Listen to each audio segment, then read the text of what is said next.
te balandi ya chaîne abiso ya YouTube CSS TV. Tozana isengo kozala na bino lisusu na tongo ya lelo pona kolobela bino makambo etali liloba ya Nzambe ezali kolobela bino makambo etali 3e testament. Tikite kombe ya Yesu Masia ekomisama enetolama. Na mbete boza ebele baye bozolanda chaîne abiso. Obenga bana, obenga ba chaîne. Balanda makambo tozoloba eza pona avenir ya lobi. Merci beaucoup. Nabi Nzambe alingi bino mingi pamba te soki Nzambe alingi yo te okoyoka makambo te. So Nzambe alingi yo te okupeso makambo tozoloba awa te. Ifo Nzambe alinga yo po oyoka makambo tozoloba.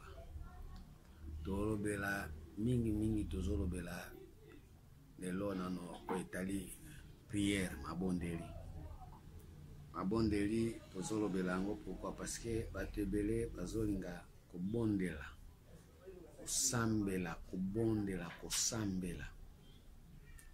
Mais lelo nga nazolinga tango ozosambela losambo na yo ezala par rapport na makambo oyo Nzambe alingi o Nzambe azomona ekozala malamu mingi. Ole osala losambo ki losambo ozosambela ozoyeba te makambo ozosambela.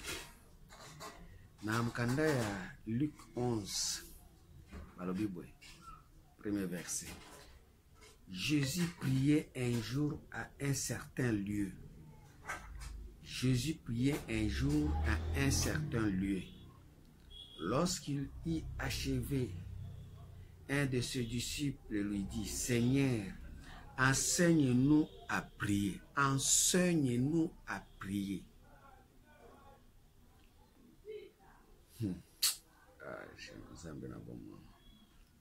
Comme Jean l'a enseigné à ses disciples. Tangisa biso, yekolisa biso, lakisa biso lolenge ya kobondela. Problème eza awa ndeko na ngai. Akosenga na yo muto zolanda biso. Est-ce que yo tango obondela, tango osambelaka par rapport ndenge balakisa yo to osambelaka lolenge yo moko olingi? Losambo oyo ya mutuya bazotuna Jésus lakisa biso lolenge ya kosambela. Enseigne-nous, enseignement ya prière. Comment prier? Enseigne-nous à prier comme Jean l'a enseigné à ses disciples. Et il leur dit, quand vous priez, dites, Père, que ton nom soit sanctifié, que ton règne vienne. Souka prière angwana. Pour ce qu'on dit, donne-nous chaque jour notre pain quotidien. On est sous prière, on est comme une demande. Mais basenga kite Alexa, bango lolenge akosenga. Donne-nous. Lingi koba ozo senga. Mais prière ezo suka kaka na maloba o Jésus alobi. Dites, quand vous priez, dites. Il leur dit, quand vous priez, dites, Père, que ton nom soit sanctifié, que ton règne vienne. Souka prière yangwana. Prière, ezali, que ton nom soit sanctifié, que ton règne vienne. Souka prière yangwana. Siko prière oyo, depuis Bible banda. Depuis bato babanda ko sambela mutatamo katika ko sambela lo sambo kusebo azati. Matthieu 6 7 le Bible. Matthieu 6 7. En priant ne multipliez pas de vaines paroles. Pour Jésus dit que prière est un coussé. Obi soki ozo prier ko multiplier ba parole belé te o ezana ba vanité. Po ebi ke prier eza mukuse. Soko bakisi obandi ko prier ozo bakisa ba vanité na kati ya prière ezi sous prière te. En priant, ne multipliez pas de vaines paroles comme les païens qui s'imaginent qu'en force des paroles qui seront exaucées. Ba païen de basalaka prière à moulaï. Na ko multiplier ka ba parole moulaï, bo ça la multiplication à ba parole. En priant, ne multipliez pas de vaines paroles comme les païens qui s'imaginent qu'en force des paroles, ils seront exaucés. Ne leur ressemble pas, car votre Père sait de quoi vous avez besoin avant que vous le lui demandiez. Avant que senga, Zamba ebi déjà biloko yo zana, mais ko senga te, yo salaka prière.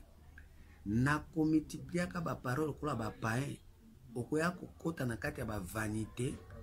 Oyo ba païen bazo s'imaginer na kati ya prière, il faut ko prier na ko demander mbala moko na ba 20 paroles nde Nzambe akoyoka.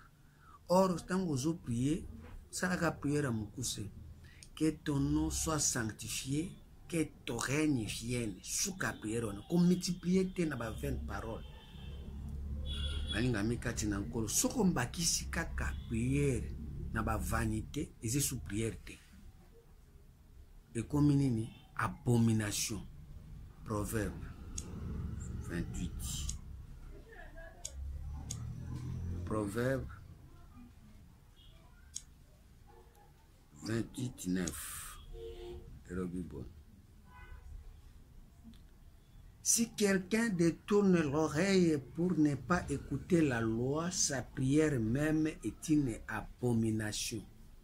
Si quelqu'un détourne l'oreille pour ne pas écouter la loi, sa prière même est une abomination.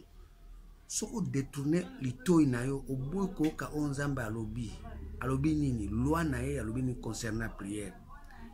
Que ton nom soit sanctifié, que ton règne vienne. Loi alobi dengoana. Si vous détournez l'oreille, au lieu de ka loi wana, prière nous sokosale comme abomination parce que loi ya Nzambe ndiko bakaki ça la prière ya Luc 11 verset 2 à 3. Pour les lobato ibere bazo sala prière azo multiplier ba vaine parole ba vanité parole eza na ba vaine na ba vanité ebele balinga mikati na nkolo soko prier na katia ba vanité et ba ke comme abomination. Pourquoi? Parce que ozo détourner oreille na yo po oyoka mibeko ya Nzambe te. Proverbe 18 verset 13. Celui qui répond avant d'avoir écouté fait un acte de folie et s'attire la confusion. Si quelqu'un détourne l'oreille, celui qui répond sans avoir écouté, oyoki ni loi ya Nzambe. Oyoki loi ya Nzambe oyo zolobake que ton nom soit sanctifié. Que ton nom soit sanctifié. Des lois en Zambé en moi. Au sanctifié comme en Zambé. Des lois en Zambé. Si au soki oso répondre sans pour autant au yoka. Makambo ya loi wana yo bandi kuloba ba vanité. Oko attirer ba confusion na mutu na yo. Ozala na kati na confusion po oboy koyoka prière ya que ton nom soit sanctifié. Non ya Nzambe ezalaka sanctifié ndenge nini. Psaume 19 verset 8. Psaume 19 8e verset. Botanga Bible. Le Bible. La loi de l'Éternel est parfaite. Que ton nom soit sanctifié. La loi de l'Éternel est parfaite. Non, celui qui détourne l'oreille pour ne pas écouter la loi. Or, la loi de l'Éternel est parfaite. Que ton nom soit sanctifié. Que la loi soit sanctifiée. Que la loi soit sanctifiée. Que la loi de l'Éternel est parfaite. Elle restaure l'âme. Elle restaure l'âme. Le témoignage de l'Éternel est véritable et il rend sage l'ignorant. So oza ignorant, soki okoti na kati ya kotia sainteté na kombo ya père, mbala moko oza ignorant okomi sage. Soki ozalaki ignorant okomi sage. À ce moment-là, ozo prier. Nde ozosala prière. Po prière na yo ezosala ke loi ya Nzambe ndenge ezali ko restaurer ame na yo, eza ko kotisa yo na kati ya sagesse pour olongola ignorance. À ce moment-là, soki okoti na kati na sagesse olongoli ignorance, nde règne na ye sikoyo ekobanda ko manifester na kati na yo po ete yo mutu ozosala prière ya ko sanctifier kombo na ye oyo ezali loi na ye. Loi wana ezala saint, ça veut dire okomi na boyebi, okomi na sagesse ya loi wana. À ce moment-là, règne na ye, pouvoir na ye eye mbala moko na kati na yo po ete ozosala prière ya ko sanctifier kombo ya Nzambe, kokomisa yango saint. Les ordonnances de l'Éternel sont droites, elles réjouissent le cœur. Les commandements de l'Éternel sont purs et il éclaire les yeux. Eza pur, eza ko éclairer misomoni yango clair. La crainte de l'Éternel est pure, elle subsiste à toujours. Les jugements de l'Éternel sont vrais, ils sont toujours justes. Moni kombo ya Nzambe place ezokoma sanctifier soki ozo réaliser makambo toti kotanga na verset. À ce moment-là, nde règne na ye eko se manifester. Ils sont plus précieux que l'or, que beaucoup d'or fin. Ils sont plus doux que le miel, que celui qui... Ils sont plus doux que le miel, que celui qui coule des rayons. Ton serviteur aussi en reçoive l'instruction pour qu'il observe la récompense est grande. Ton serviteur aussi en reçoive l'instruction pour qu'il les observe, la récompense est grande. Quiconque qui connaît non, verset 12. Ton serviteur aussi en reçoive l'instruction pour qu'il observe, la récompense est grande. Quand vous observez la loi en Zambie, au commission pire, à ce moment-là, au commission na kati ya récompense. Récompense zanini règne en Zambie siko yekati nayo. Gloire en Zambie siko pouvoir en Zambie yekati nayo. Pour pouvoir wana tango ye ekoya pona kopesa yo oyo nyonso oyo zana ngo bosenga na kati ya prière. Matthieu 21 verset 22. Matthieu 21 verset 22. Tout ce que vous demandez avec foi par la prière, vous les recevez. Onyo subozo senga na kati na kondima na mabondeli bokozwa yango. Kondima ya mabondeli ezali nini? Ezali kopesa ko sanctifier kombo ya Nzambe. Tango za kokotisa kombo ya Nzambe na bosantu, nde okotisi na kati na foi ya mabondeli. Nde sikoyo na tango koti na kati na bosantu, senga sikoyo, demande sikoyo. Po tango zo demande, ye aza présent, règne na ye izo manifester mbala moko. Pourquoi? Parce que déjà oyebi kombo na ye, o sanctifier kombo yango, o komisi yango bompeto, o komisi yango saint, o komisi yango clair na misu na yo. Ça veut dire o komi na boyebi, o komi sage na makambo zoloba. Oyebi yango ezabo. Senga siko. Pourtant ko senga wana okozwa na kati na mabondeli. Oyo nyonso ko senga kati na mabondeli okozwa parce que oyebi kombo ya Nzambe okomisi yango saint. Elingi koloba boy. Par exemple batanga ya mathématique. Pour ça la devoir ozwa mathématique. S'il faut yeba ba calculer. nde kozwa résultat ya malamu balingami kati na nkolo. Mais yo yebi calcul te, yo lingaka ozwa 10 sur 10. C'est-à-dire kombo ya Nzambe soko komisi yango mosantu te ba prière na okosala pouvoir ekoya te. Parce que yo yebi o sanctifier kombo ya Nzambe te ko komisa yango bosantu te. Tango siko yo zo senga reni na ekoya te parce que ososoli nanu te, oza sage te. Oza na mayele te. Yango ba prière nyonso ya mbilinga oyo tozo sala ebele eza prière ya ba païen. Bazo s'imaginer en force de parole, en multipliant de 20 paroles, ils seront exorcés. Or, pour Nzambe a exorcé prière na yo, et c'est d'abord au sanctifier comme on a essayé, ça veut dire au sosola, aux anaboyebi, ya loi, mibeko ya Nzambe nenge elobi, au sosoli yango, au comprendre yango, de ozusa la prière. Prière eza compréhension ya mibeko ya Nzambe na ndenge ya clarté. Tango komisi yango clair, de ozusa la prière. De ozusa la prière.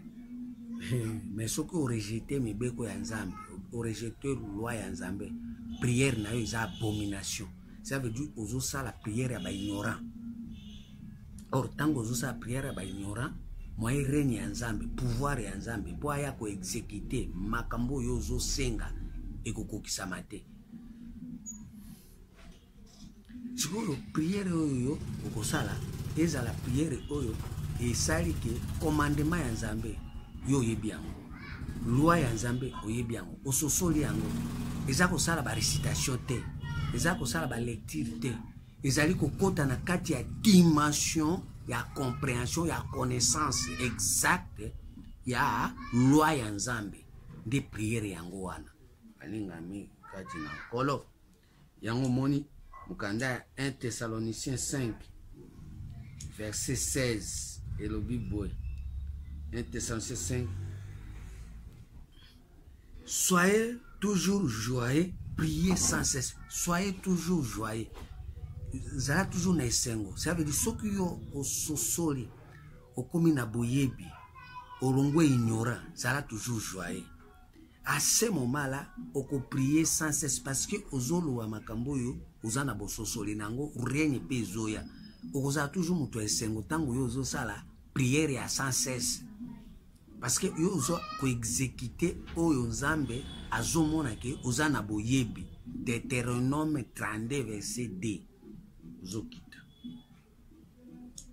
Deutéronome 32 verset 2. Le Bible. Que mes instructions se répandent comme la pluie, que ma parole tombe comme la rosée, comme des ondes sur la verdure, comme des gouttes d'eau sur l'herbe. Car je proclamerai le nom de l'Éternel, rendez gloire à notre Dieu. Il est le rocher, ses œuvres sont parfaites. Ses œuvres sont parfaites. Ça veut dire que oyebi, ososoli, œuvre ya Nzambe, pratique ya Nzambe, misala ya bonzambe, et comme mo santo, ba œuvre ne comme mo santo, puisque vous savez makamukati na boyebi. Car je proclame le nom de l'Éternel, rendez gloire à notre Dieu. Il est le rocher, ses œuvres sont parfaites, car toutes ses voies sont justes. C'est un Dieu fidèle sans iniquité. Il est juste et droit. Si se sont corrompus, à lui n'est pas la faute. La honte est à ses enfants, race fausse et perverse. Soy boza corrompu, soy bozo sala ba prière ya ba vanité, soy bozo sala ba prière ya ignorance, et pas ya éternel ignorance ezate, et pas ya père ignorance ezate, et pas ya père ezali kombo na singeli za na premièrement sanctifié. Surtout dans verset 12. Le Bible. L'Éternel seul a conduit son peuple, il n'y avait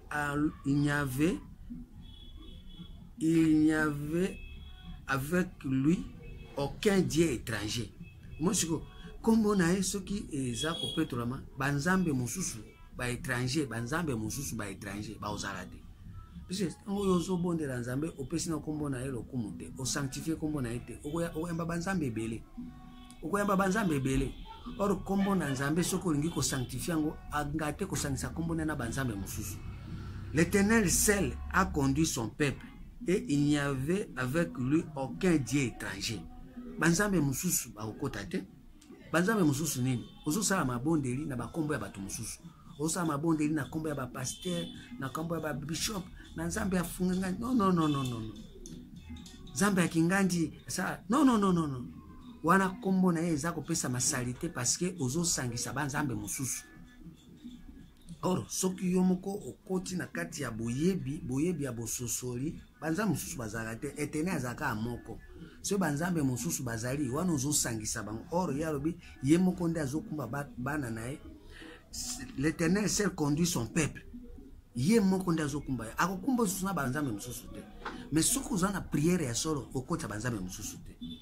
Il a fait monter sur le hauteur du pays et Israël a mangé les fruits des champs. Il lui a fait sucer le miel du rocher, l'huile qui sort du rocher le plus dur. Akobimiselo siko mafuta na kati ya libanga. Ozomona mafuta ezobima na libanga po ete tango ozoloba ke ton règne vienne. Eko ya ndenge, eko ya na kati ya l'huile. Yamoni Jésus tout le temps soki règne nzambe arabi le Seigneur l'Éternel il m'a oint. Il m'a oint pourquoi? Parce que à côté siko na kati ya prière a pesi kombo ya tata na ye lokumu a sanctifié yango mbala moko règne na ye mbala moko asopele mafuta. Soki a wendre yo nde pouvoir ebandi koya po sans mafuta okozwa pouvoir te. Onction ya l'huile nde pesa mutu pouvoir. Tango akopesa pouvoir omona obandi ko guérir ba malade nini? Ba malade nyonso ozanango. So ozana ba maladie spirituelle, quelle que soit maladie spirituelle ozanango omona ezobika. So kokaka te kotika masumu eza malade. So kokaka te kotika kindoki eza malade. Kokaka te kotika mutema likundu, mutema likunya, kanda oza malade. So soki mafuta ye sobani a wendre yo na l'huile qui sortait des rochers. À ce moment-là, l'huile wana ekobanda ko évacuer, ekobanda ko bikisa, ekobanda ko pikola ba maladie nyonso oyo na kati na yo de façon que règne na ye e manifester na kati ya bomo na yo mobimba. Ozala ko vivre sous règne ya ba maladie te. Oze suko vivre règne ya bandoki te, ya banzambe mususu te. Po na minute suko zore banzambe mususu bazore ni kati na yo. Bakoloba liloba wana etouché yo pe esali musala kati na yo pe esalemi maso bango bazolo ikokisami kati na bomo na yo.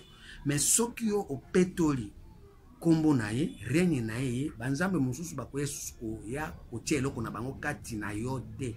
Po ete ye moko nzambe ye moko lui seul l'Éternel seul a conduit son peuple. Lui ye moko oza sute oza kozala conduit na malade oza conduit na Éternel.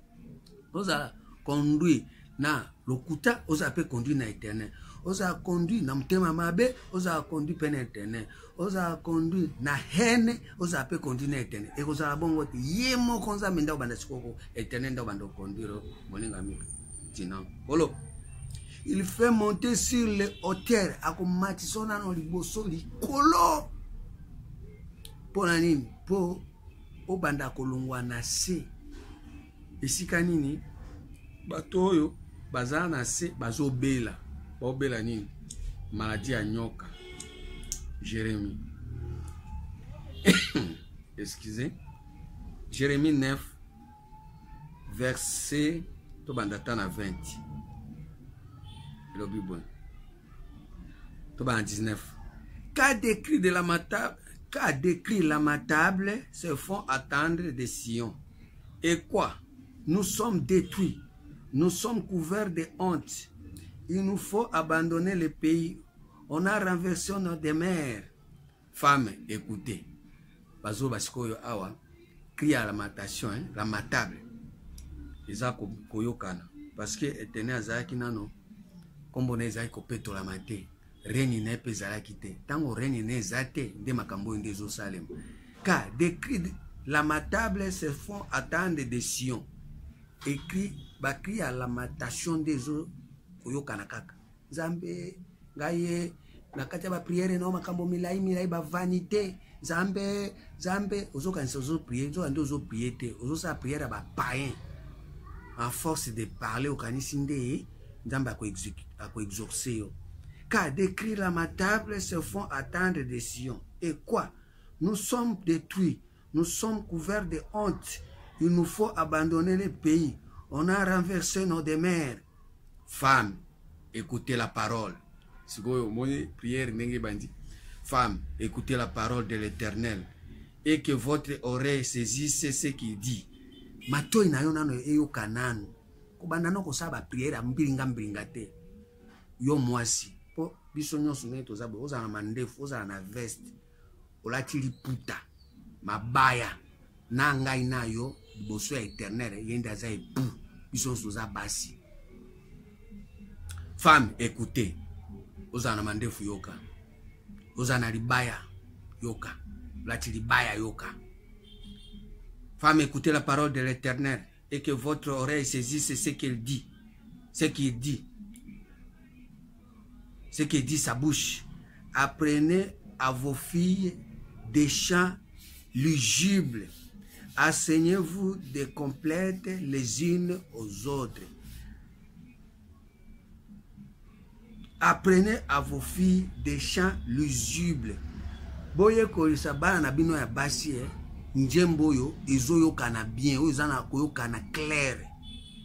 Enseignez-vous des complètes les unes aux autres. Tant bozo beta mbunda, to bo beta lindanda, bo banda koye kolisa na moko na mususu, neti nazoyo kolisa bino sikoyo. Car la mort est montée par nos fenêtres. Ambate liwa. Et c'est kota qui déjà na fenêtre.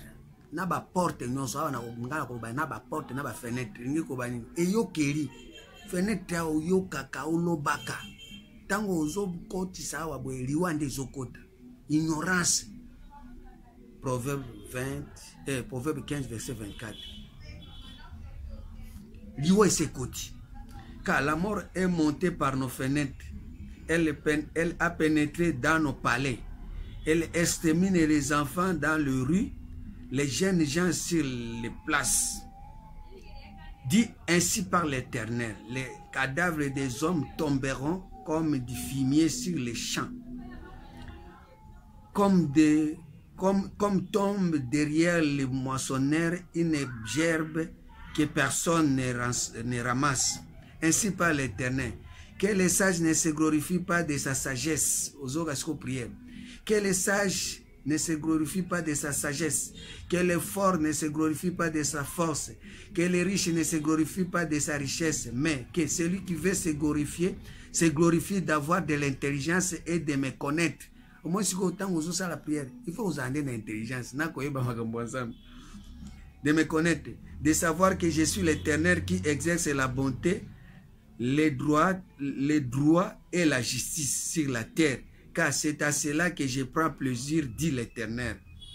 Voici les jours viennent, dit l'Éternel, où je châtierai tous les circoncis qui ne sont pas du cœur. Bato bakata mangenga, basala ba prière, basala ngenga, ba biso to stokata ngenga tulongola ba poso, nzo ande ba na poso. Mais poso na bango bazokata eza poso yo, eza na kati ya motema te. Mais awa siko nzamba ko châtier batu nyonso bazana kati ya circoncision, balongola ba poso, mais poso ane longwa na motema te. Oro soko lingi kolongola poso na motema. Nde ozosala prière ya solo. Nzamba sunga muto ozolanda. Yango wana moni biso tozolo bila bino que les riches ne se glorifient pas de sa richesse parce que yoko ko bondela obi na bondela nzamba apesa nga richesse. Obi se glorifie te. Que les forts ne se glorifient pas de sa force. On nzamba apesa nga makasi. Non. Ko se glorifie te. Ainsi par l'Éternel, que les sages ne se glorifient pas de sa sagesse. So za sage ko se glorifie te. Pour sa prière. Parce que prière est allée dans le Luc 1 verset 2. Que les sages, ainsi par l'Éternel, que les sages ne se glorifient pas de sa sagesse, que les forts ne se glorifient pas de sa force, que les riches ne se glorifient pas de sa richesse. Or, yo na katia ba prière nao, ozo singa ka ba richesse, ozo singa oza la sage, ozo singa oza la force. Oh ba Bible pas non se glorifie. Premièrement, il faut non cause, mais que celui qui veut se glorifie d'avoir de l'intelligence. Moni ba prière angwa. Koyeba nano kozala na intelligence ya koyeba ko Peto la combo ya nzambe. Que ton nom soit sanctifié. À ce moment-là, on se glorifier payer ça la prière. Que ton nom soit sanctifié. Soukawana. Père, que ton nom soit sanctifié. Pour place wana soko kokisi yango. Il faut se glorifier. Luc 11. Il leur dit, quand vous priez, dites, Père, que ton nom soit sanctifié. Que ton règne vienne. Souka prière à moi. Si vous avez ça que comme une intelligence, comme on est sanctifié, de ce qu'on règne na koya. Intelligence yango e mona ndeni. Proverbe 20 verset 5. Et le Bible. Pour toi c'est intelligence. Les desseins dans les cœurs de l'homme sont des eaux profondes, mais l'homme intelligent s'est épuisé. Au milieu so comme intelligent, dessin motema na yo eza mai mobimba. Tango purifier mai wana comme pire, oza intelligent okotoka mai wana. Or tango kotoka mai wana na kati ya mai wana pouvoir ezali. Pour pouvoir nzambe za na kati ya mai. Ayawe. Nzambe za na pouvoir ya na kati ya mai. L'esprit de Dieu s'est mouvé au-dessus des eaux. Ce qui mai ezali na kati ya mai wana esprit ya nzambe za wana ezo tepa tepa. Siko mai wana nde destin. Na kati ya destin na yo koma na pouvoir kotoka destin na yo. Pe osaleli yango koma na pouvoir. Ah zabe daya koka makambo aboye. Daya kondimela makambo aboye. Siona yoyo poya tomata na siona e. Boya tomata na siona e. Siona yoyo. Tomata na siona. Ah siona yoyo. Boya tomata na siona. Banana nzambe. Boya tomata na siona e. Psaume 50 idées. Des Sion, beauté parfaite, Dieu resplendit. Il vient notre Dieu. Il ne reste pas en silence. Devant lui est un feu dévorant. Autour de lui, une violente tempête. Il crie vers le ciel en haut et vers la terre pour juger son peuple. Moi, je suis na Sion, place où ils ont la matation et comme je suis place où comme beauté parfaite parce que au son matisi nzambe na boyebi nzamba nga boyebi pierre qu'ont rejeté ceux qui ont bâtissé la pierre soko pierre wana de boyebi wana des nations au lieu bas la matation ba prière la matation ba prière matana na boyebi bo sosoli. Tango koyeba mbala moko règne ya nzambe ye beauté parfaite. Etika la boye na kombo na Yesu Kristo. Amen.